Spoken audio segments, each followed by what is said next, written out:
Get ready and tune into the Doctor's Guide podcast, raw and unfiltered, a unique platform to help you optimize your health through dynamic role playing, real life challenges with expert guests and your host, Dr. Bart Rademacher. I'm Dr. Bart Rademacher, and this is the Doctor's Guide podcast, bringing to you real-time situations that you may easily relate to and find out how you can actually process that particular problem so that you can optimize you. And this is such an important element in what we need today, because too often we're so reliant on other people telling us what to do, particularly our doctors. And me being a doctor and me training for 17 years and been in practice for quite some time, we are doing the best that we can with all the resources that we have and the knowledge and the technology. But truthfully, ultimately, you're the one as the listener, as a patient, must make those decisions for yourself. And so one thing that we learned in the previous session is trust your body, but not everybody has that awareness. So my hope today is that you get to learn more about how you make a decision for yourself to optimize you, because there's so much information out there, and it's a challenge to filter out all the real stuff from the stuff that's not so good. And so today, what we're going to do is we're going to do some role playing with some really cool people. That's Pooja and Anastasia. And what they're going to do is they're going to do about a 4 to 6 minute role play, one as a patient and one as a coach or practitioner, and guiding them to making the right decisions. And my hope is that you'll get an insight, but as well as an actionable step that you can take from that. And we're going to unpack some of that stuff afterwards. So welcome, Pooja and Anastasia. Introduce yourselves and then tell us afterwards, what roles you will be playing. Pooja, you're first. Hi, I'm from London. I'm a banker. I live here. And I'm also a Tony Robbins leadership trainee. So I've been part of the academy for 2 years now. I absolutely love it. I have been, I'm sort of transitioning into the leadership role, hopefully now soon. And I've been also live with type 1 diabetes and various autoimmune conditions. I've been living with them for 25 years. So I'm a brand ambassador for a diabetes support group called Diabetes 2020. Awesome. Anastasia, tell us a little bit about you, and then we'll go into our respective roles. Oh, wait, hang on a second. Fun fact about you, Pooja. I am a Kenyan Indian. So, I've been brought up in Kenya, East Africa.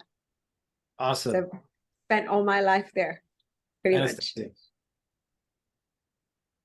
I'm born in Ukraine, living in Sydney, an extraordinary results coach who is known for its direct and fun approach to any problem from a very loving state. I also support Tony Robbins on his mission by working and serving as a trainer at his every virtual and in-person events. The fun fact about me is that I played chess with Richard Branson for 40 minutes. Oh my gosh, how cool is that? So I just upgraded myself because I know you. And one fun fact about me is that, I got to hang out with Anastasia and Fiji at the Life Mastery event of Tony Robbins. And she actually put me straight a couple of times, and I totally respect her for that.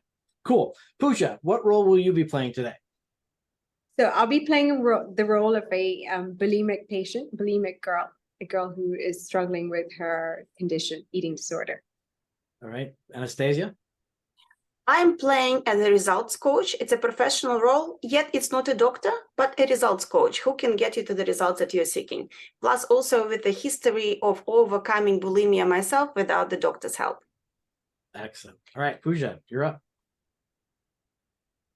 Hi, Anastasia. Nice to meet you. My parents have kind of signed me up to this. I wasn't really sure I was ready for it. However, I really hope you can help me, because I've tried everything and nothing is working. I'm really not happy with my body. I'm really not feeling great. And I tend to get super I don't feel, I'm not happy with my weight. I'm not happy with the way I look. I tend to eat a lot. And then I tend to obviously force myself to throw up. It happens to me 8 times a day, and I can't help it. because it's just something that's in my mind. Like I don't feel good enough. I feel guilty for eating all that food. And then I just stick my fingers down my throat. I go there. Sometimes my family didn't know I was suffering from it. So I was doing it quietly for many years. And now they found out and they've tried to help me. I've tried so many things. I've gone to see doctors, but yeah, I don't know. But I do want to feel better. I don't want to feel like this. I want to be able to eat and drink and feel good and feel okay with my body and not feel guilty and keep the weight off, because I don't like weight. I feel like I don't feel good. I feel fat. Well, thank you so much for your trust, Pooja. What just resonates and coming to me that is a possibility that you, first of all, are not accepting yourself the way you are? Possibly, yeah. Also, I just is feel it I'm fat. I don't right? like myself.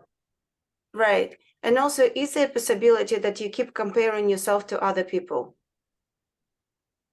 Yeah, I do it all the time. Also, is there a possibility that you are judging yourself? Yeah. And with these, questions and, slight awareness, if you would ask your bulimia, for example, why, what role is she serving? And just imagine the bulimia is in the right hand, and she is talking to you. If you would ask, dear bulimia, what role are you serving? How are you supporting me at the moment? What do you think she might be teaching you? I mean, at the moment, I feel like bulimia is helping me look good and stay slim. Like I feel like it's helping me because that's the only way I feel like I can look good. And Is I it also enjoy, like not enjoy, but have some food and because I feel really weak without it and I feel really tired. So then I have to eat. But I feel like it sounds weird, but I feel like it helps me like to look good. Absolutely.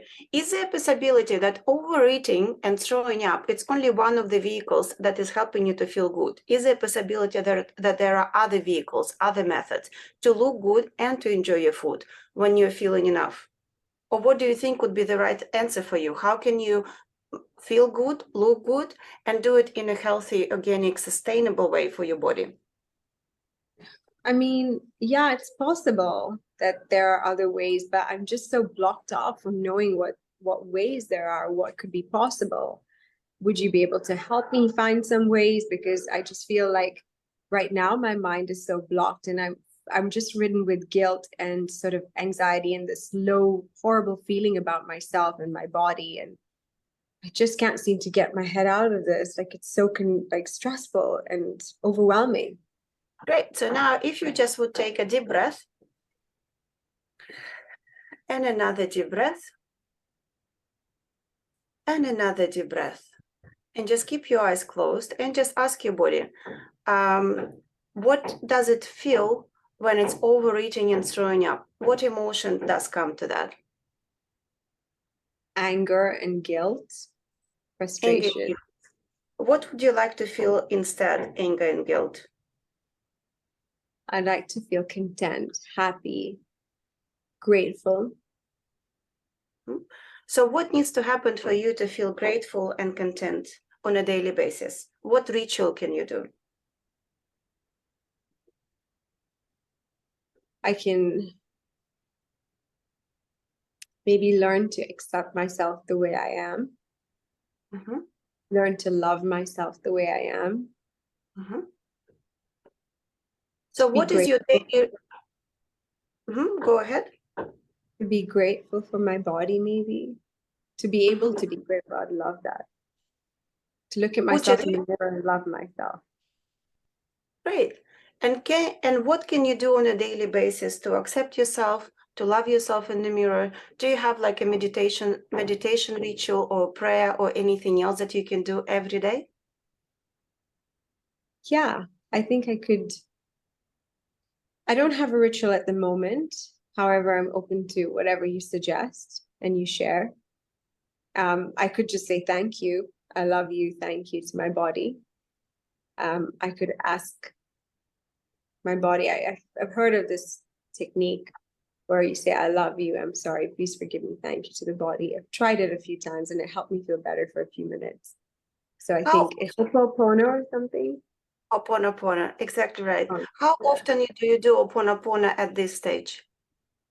I mean, not often, just when I'm feeling really like I'm exhausted and I'm about to give up on myself, like just tired, like I need to go in a hospital or just, yeah. Hey, So Anastasia, how, Anastasia, wrap But it up. yeah, so the very first homework would be for you to start the day with Ho'oponopono prayer and to do Ho'oponopono prayer before every urge that you have to overeat, and to do it every time before you go to bed. And then, yeah, I would be looking forward to see you at our next session. Thank you so much for your trust, Pooja. Thank you. Thank you so much. I'll be doing that. I Outstanding. already feel better. I already feel better. Outstanding, both of you. And I want to qualify this for the listeners. Here you have two accomplished people in the world of personal development, and an outstanding coach with Anastasia. And so what they just role played was something that actually is sped up. So it won't normally be this quick, but they portrayed all the different elements that a good coach would take someone through so that they can make that transformation. And this could be several coaching sessions. It could be several months, with the micro distinctions that the coach gets in supporting and guiding the client in the direction that is in alignment with their view of the world. And so I think you did a wonderful job. And I just needed to qualify that so that the listener doesn't think, well, this is nonsense, this is not going to happen. Guess what? It does, but it's over a period of time and multiple sessions. So Pooja, tell us what was going on with you, and then we'll ask Anastasia the same question. So I really did put myself in the shoes of someone who's experiencing an overwhelm with a medical condition, whatever. And this particular one was bulimia, and hating her body, hating herself. I've experienced something similar before.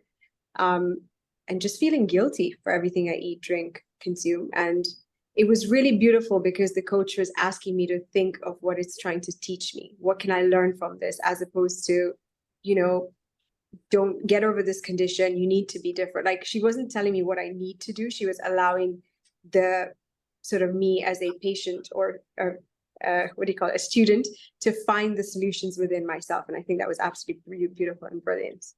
Awesome. Anastasia. Well, what was coming up for me that I was in Pooja's place, but I didn't have a coach for myself and such. But what really resonated with me, it's after you overeat, it's actually giving yourself even more love, even more acceptance. When you do something wrong, rather than put even more guilt on yourself, just give you that love and acceptance and conditions. And you probably witnessed when I was witnessing Pooja, how, like, as soon as she said, "I love you, thank you, please forgive me," how softened her face, how her physiology changed, how she just became more present. And you witnessed it, it was all real, just with these 4 magic words from Ho'oponopono Hawaiian prayer. That's fundamental. And I think what happens in our world today, with all the distractions and all the noise and the what I would call toxic noise out there, and some of it intentional, some of it not, how we actually lose sight of this one key element that we need to do all the time is how to best love ourselves. And full transparency, I'm one of those guys, and I'm not a workaholic. I just love to work. It's fun. And I spend hours and hours and hours, doing all the cool stuff. And I'm neglecting my body. And I did a deep meditation with one of Joe Dispenza's work. And it was just a micro distinction that I got out today was, gotta love your body. And my priority was health, and then love, and then universal connection. I've gone through the Tony Robbins thing, by the way. And I just flipped it this morning for love is absolutely first. And there's a lot more that I could share, but I don't want to, because I really want to unpack what's going on. Because in this world, we're very quick to judge the stuff that we don't understand. And one area that I just don't understand is bulimia. And I'm sure that there's a lot of shaming going on of women who undergo that. I'm ashamed to say that I think even my daughter went through it, and I wasn't even aware of it until many, many years later. So please help us. I think I'm going to ask Anastasia this, because I'm guessing you have a better view on it. What's really going on with the bulimics? What's the insights that we should have and then some action plans. So when I was throwing up, what was happening to me, I was a bodybuilder with like a winning champion in bodybuilding. And I had a lot of judgment towards people who are overweight. So every time I would see a person who is overweight doing macros, I had that judge like, oh my God, you're fat. How dare you to eat McDonald's? Like, what's wrong with you? It's embarrassing. It's disgusting. And then at the same time, as soon as I did that judgment, after years and years of bulimia, I was throwing up in a public toilet. That was disgusting. Public toilet, and you're facing it, and you have to throw up. And then the thought just came to me, oh my God, those people are also not well. Only because they don't throw up, it doesn't mean they're well. They also have some sort of suffering. And that moment, what happened, I had so much love for them that I understood we both are suffering. We just have different ways of doing that. Yes, Yep. my body looks fit, but I'm not healthy. Emotionally, I'm making myself sick so many times when the hospitals are refusing to actually hospitalize me because my weight is normal and I look fit because I'm a freaking fitness model. And then after that, the journey of loving myself became, rather than focusing on stopping bulimia, I started focusing on being healthy and giving myself love because I wasn't loving myself at the moment. My overtraining was related to actually me punishing myself for overeating. So it wasn't a healthy fuel. I didn't train to love myself. I trained to punish myself. So after that, my focus became, after I overeat, it's okay. We are on the path to be better. It's fine. Overall, we are getting healthier. And that became, the first turning point when overeating became less and less. And because I wasn't focusing on that. And then I caught myself on the thought that, oh my God, it was been 2 weeks and I didn't overeat. And that was the healthy part of development. No medication, no anything, just giving love and compassion for your own self and for your own journey. So if I were to ask you, and perhaps not on a personal level, but just in general terms, where does this, hate for self come? Is it, I'm also European. My father was very, very strict. And, I learned, to be self-critical on many levels. Is that something that is going on with people that are bulimic? Because full transparency, again, I think that's what happened to my daughter. Well, I never felt good enough in terms of my parents. And also coming from Ukrainian Russian background, we are not taught to love ourselves. We are all criticized and judged by our achievements that has nothing to do with love, compassion, and happiness. So also what happened, as soon as you do something wrong, we have so much guilt towards ourselves. And that's something that what my second husband taught me. When I do something wrong, instead of punishing me, he gave me even more love. So he spoke to my higher self, even when I do something wrong, and he held me accountable to my higher standard rather than actually punishing me and blaming and shaming me. And that's what made our relationship extraordinary. And that's a gift I give to my clients because I always see their higher self and I talk to them like their higher self. Yeah, I'd like you to expound on that a little bit more after I say one thing and then go to Pooja. And, one thing I did learn is that we all do the best we can with the resources that we have. And I would assume that most parents, if not all of them, but the vast majority, they're just doing the best that they can with the resources that they have. And so even as much as they're strict and punishing, it's their way, perhaps, a little in the wrong way, but it's their way to show how much they love you because they're using their standards. They're learning, they're giving you what they've learned so that you can be successful in your life. And so rather than, be so critical about them and how mean they were, recognize that number one, they were doing the best they can with the resources that they had.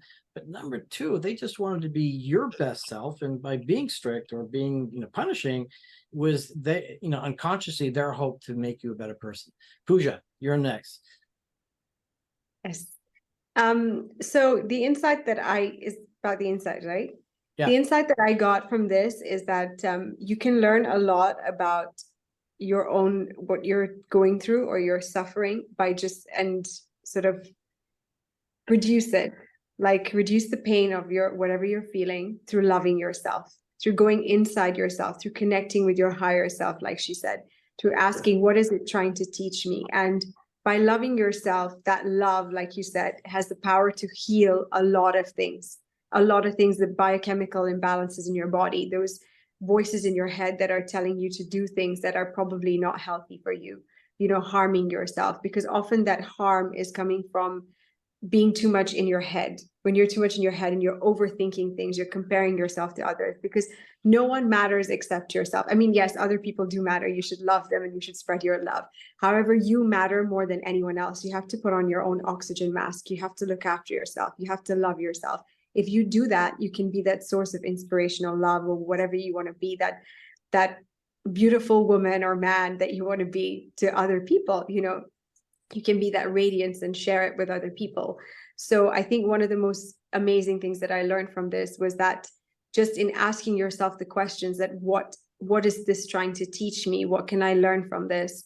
How can I connect with myself? How can I love myself more? Or, feel, like she said, not feel guilty about what I'm going through, or not judge myself when you're having a bad day or you've made a mistake. We're all humans. We make mistakes. And in saying to yourself, I love you, I'm sorry, please forgive me, thank you. And forgiving yourself is the most important thing. You can't forgive others unless you forgive yourself. You can't love others unless you love yourself. You can't feel gratitude for anything else unless you're grateful for your own body, which is the most important thing. I'm actually an Indian, and in Hinduism, it's not, I wouldn't call myself religious by any means or form, but what we've learned is that your body, they teach you, I guess it's a concept in yoga too, your body is your temple.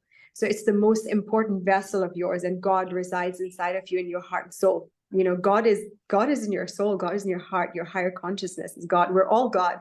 And in that way, like, there's a light in all of us, a beauty in all of us. And so if you're not looking after, if Hindus put their little gods in temples and they go to temples to pray. However, if God is inside of you, in your soul, your heart, and your body is your temple, and you're disrespecting your temple, or you're hating your temple, I mean, right, how are you going to feel a connection or feel good? So love yourself, forgive yourself, feel grateful for your body. I think that's the most important things I've learned.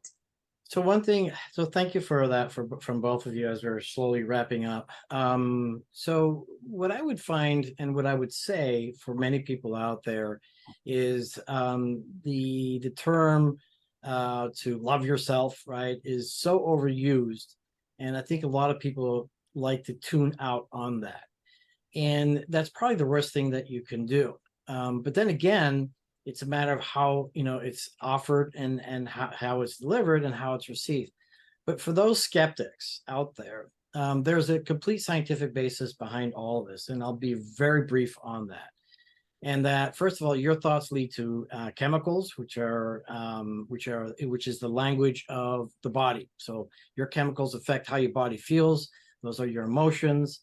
So that's the language of your body. And your thoughts is the language of your brain. Now, your heart, last time I checked, is connected to your brain. And every time the heart, pumps, it creates a electromagnetic field around the electric pulse that goes to the heart. Well, guess what? That electromagnetic field radiates at least 12 feet around from you. So it's affecting people around you, but it's also affecting every single cell within you. What does that mean? Well, whatever thought you have, that's information that's being given to the heart, which is then being transferred into electromagnetic field. And that's information going to every single cell. Kind of sort of what Anastasia was talking before about cancer, and breast cancer, and how sort of relationships have developed into cancer. And it's all from the brain affecting the heart and the electromagnetic field. So for those skeptics out there that are unwilling to love themselves, go find a place where you can learn more about yourself in the field of personal development. Because I think it's going to be critically important for you to find that path. It's taken me for years to figure that out, even as much as I've been involved in that journey for a very, very long time. But it's those micro distinctions that make a difference. So I'd like to give Pooja first, last comment, and how do people find you? So people can find me on Instagram at Pooja Radia, POOJA. RADIA, or Facebook, Pooja Radia, the same, under the same name. And also on the Diabetes 2020 diabetes support platform. You find me there, you'll be able to find some tools and guidance tips on how to manage living with autoimmune conditions like type 1 diabetes. Yeah, and if you didn't hear Pooja before, definitely listen to her on the Doctor's Guide podcast. Great insights about type 1 diabetes and what you can do. Anastasia, last comment? Well, I'd love to finish with the last comment. Your personality creates your personal reality. And you can connect with me via anastasiacortez.com or via my Instagram, and the link will be posted in the chat. Thank you so much. Awesome. And yeah, if people want to find more how to connect with themselves, Joe Dispenza is a great place to go. Great, he has demystified, how to connect with self. And that's all I'm going to say. I'm Dr. Bart Rademacher. This is the Doctor's Guide podcast, bringing to you the tools and the resources that you can use for a process so that you can better make decisions for yourself, so that you can go on this journey of health optimization. Because ultimately, as I like to put it, and this might upset some people out there, but that's okay. I'm a disruptor. I'm also the youngest of three and a rebel. And so, what was I going to say? Disease is a choice. Being sick is a choice. And I say this why? Well, only 1.5%, some people will disagree with me, but only 1.5% of all diseases are strictly genetic. That means the rest are environmental, all the other factors, and your choices, whether you eat or not, or just let it come out the wrong way. That's also a choice. And so with all the information that we have now, on the internet, there's so many ways to optimize your health. The real challenge is, what's believable. And that's my job as the doctor's guide, both for the consumer and my doctor colleagues out there, how to curate, educate, and then guide people to make the right choices. And my mission, personal mission, is not only to bring this beautiful ecosystem of wonderful and awesome people like Pooja and Anastasia together so that we can better guide others, but also to change the way that we access health optimization, because it's definitely needed all over the world. There's so many things out there in so many different countries that are doing things differently and much better than sometimes we find with our local doc. As much as our local docs are always doing the best that they can, maybe it's time that we started looking at things ourselves with the right guidance to make best decisions. We'll be back.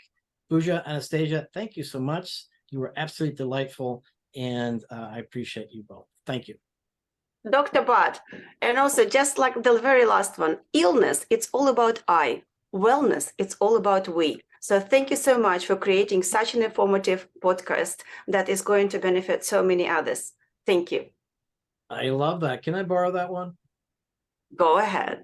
Awesome. All right, guys. Thank you very much. I love that, Anastasia. Thank you so much, Dr. Bart. This has been an honor. Thank you for listening to The Doctor's Guide, an innovative approach to help you navigate the complexities of your health journey with Dr. Bart Rademacher and his expert guests. Tune in to more insights and action steps on our next episode every weekday at 6 p.m. Eastern.